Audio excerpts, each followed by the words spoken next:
महंगाई के मोर्चे पर अच्छी खबर नहीं है। रिटेल महंगाई में एक बार फिर से बढ़ोतरी देखने को मिली है। जून में रिटेल महंगाई दर 4.25% से बढ़कर 4.81% हो गई है, जबकि कोर महंगाई दर 5% से बढ़कर 5.1%। जून में दालों से लेकर खाद्य महंगाई और सब्जियों की महंगाई में बढ़ोतरी देखने को मिली है। हालांकि इंडस्ट्री के मोर्चे पर अच्छी खबर है। मई में आईआईपी ग्रोथ 4.2% से बढ़कर 5.2% हो गई है। इस दौरान manufacturing, mining, electricity, primary goods और कैपिटल गुड्स में ग्रोथ देखने को मिली है। रिटेल महंगाई और आईआईपी पर ज्यादा बात करने के लिए हमारे साथ हैं केयरएज की चीफ इकोनॉमिस्ट रजनी सिन्हा। रजनी जी, आपका बहुत बहुत स्वागत है सीएनबीसी आवाज पर।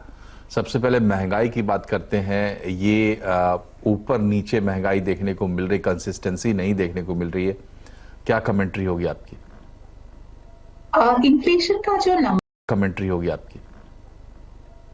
इन्फ्लेशन का जो नंबर आया है वो मार्केट एक्सपेक्ट कर रहा था कि इन्फ्लेशन बढ़ेगा, क्योंकि जैसा कि हमने देखा है food prices, vegetable prices last month काफी ऊपर गया है।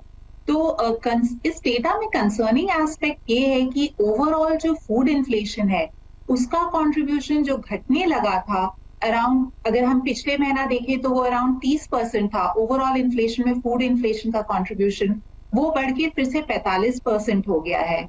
अगर हम देखें आइटम वाइज तो काफी सारा आइटम्स जो कि डेली कंजम्पशन का है, जैसे कि राइस, पल्सेस, वेजिटेबल, मिल्क, सब में इन्फ्लेशन हाई है। एंड वो कंसर्निंग है क्योंकि इसका impact inflationary house hold inflationary expectations पे भी होगा। अगर मैं इन्फ्लेशन को देखूं तो उसका कुछ पार्ट तो सीजनल है, जो कि हर साल हम इस महीने में बारिश के समय, समर के बाद बारिश के समय हम देखते हैं कि ये इन्फ्लेशन बढ़ता है।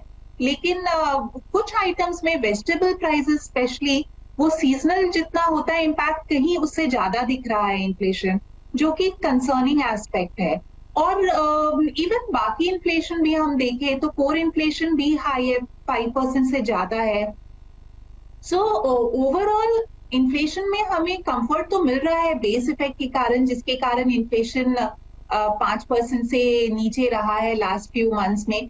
लेकिन सेंट्रल बैंक कंसर्न रहेगा क्योंकि फूड इन्फ्लेशन बढ़ने लगा है। एंड ऐसे तो वो सीजनल होता है फूड इन्फ्लेशन, लेकिन उसका इम्पैक्ट बाकी इन्फ्लेशन पे भी हो सकता है। लेकिन इसके साथ साथ मैं ये कहना चाहूंगी कि कंफर्टिंग फैक्टर ये है इन्फ्लेशन पे कि जो WPI इंडेक्स है, होलसेल प्राइस इंडेक्स, वो कॉन्ट्रैक्ट कर रहा है। सो पिछले महीना भी हमने देखा कि WPI इन्फ्लेशन अराउंड 3% कॉन्ट्रैक्ट किया था, और इस पूरे साल के लिए हम एक्सपेक्ट कर रहे हैं कि WPI इन्फ्लेशन और WPI इंडेक्स कॉन्ट्रैक्ट करेगा। तो WPI इंडेक्स का इम्पैक्ट होगा CPI इन्फ्लेशन पे कुछ लैग से। सो ये एक कंफर्टिंग फैक्टर है कि ग्लोबल कमोडिटी प्राइसेस नीचे जा रहा है, WPI इंडेक्स कॉन्ट्रैक्ट कर रहा है। सो उसका CPI इन्फ्लेशन पे मॉडरेटिंग इम्पैक्ट होगा। जी। तो ये बताइए कि आईआईपी में 1% की बढ़त देखने को मिल रही है, तो आईआईपी की कंसिस्टेंसी आपको कैसी लग रही है?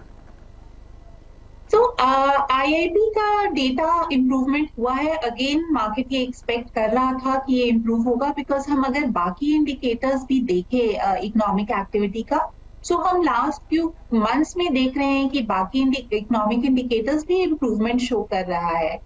स्पेसिफिकली मैं आईआईपी में ये हाईलाइट करूंगी कि हम कुछ समय से देख रहे थे कि आईआईपी कंज्यूमर गुड्स में इंप्रूवमेंट होता है कि नहीं। क्योंकि अगर हम ये डेटा देखें तो लास्ट फ्यू मंथ से आईआईपी कंज्यूमर गुड्स अच्छा नहीं कर रहा था, specifically consumer durables continuously contract कर रहा था। तो कुछ कंपोनेंट जैसे कि आईआईपी इंफ्रास्ट्रक्चर एंड कंस्ट्रक्शन वो अच्छा ग्रोथ रिकॉर्ड कर रहा था लास्ट फ्यू मंथ्स में, बट कंज्यूमर गुड्स में अच्छा परफॉर्मेंस नहीं रहा था। तो पॉजिटिव बात ये है कि इस महीना हमने देखा है कि कंज्यूमर गुड्स भी अच्छा परफॉर्म किया है। स्पेसिफिकली कंज्यूमर ड्यूरेबल्स जो काफी महीनों से कॉन्ट्रैक्ट कर रहा था उसमें हमें पॉजिटिव नंबर दिखा है। कंज्यूमर नॉन ड्यूरेबल्स में भी बढ़ोतरी हुई है। तो ये इंपॉर्टेंट रहेगा कि आगे चल के ये सस्टेन होता है कि नहीं, क्योंकि अगर कंजम्पशन सस्टेन होता है तभी इकोनॉमिक ग्रोथ सस्टेन हो पाएगा। और उसमें ये क्रिटिकल हो जाता है कि आगे चल के रूरल डिमांड में क्या होता है। तो जैसा कि अभी हमने बात किया, अगर इन्फ्लेशन में बढ़ोतरी कंटिन्यू करती है और अगर मॉनसून अच्छा नहीं होता है, जो कि अभी तक हम देख रहे हैं कि मॉनसून का स्पेशल डिस्ट्रीब्यूशन अच्छा नहीं है, इसीलिए सोइंग भी, खरीफ सोइंग भी इम्पैक्ट हुआ है अभी तक। तो अगर वो ट्रेंड कंटिन्यू करता है तो जो रूरल डिमांड रिकवरी हम देख रहे हैं वो डिस्टर्ब हो सकता है। और अगर ऐसा होगा तो फिर ये जो कंजम्पशन स्टोरी है, कंजम्पशन रिवाइवल, वो डिस्टर्ब हो सकता है। जी बट अभी तक का आईएपी डेटा डेफिनेटली अच्छा दिख रहा है। जी। तो सवाल वही है कि कंसिस्टेंसी कैसी रहती है दोनों मोर्चों पर, हालांकि अनिश्चितताएं बहुत है, खास करके जो मॉनसून को लेकर। आपका बहुत बहुत शुक्रिया रजनी, हमसे जुड़ने के लिए।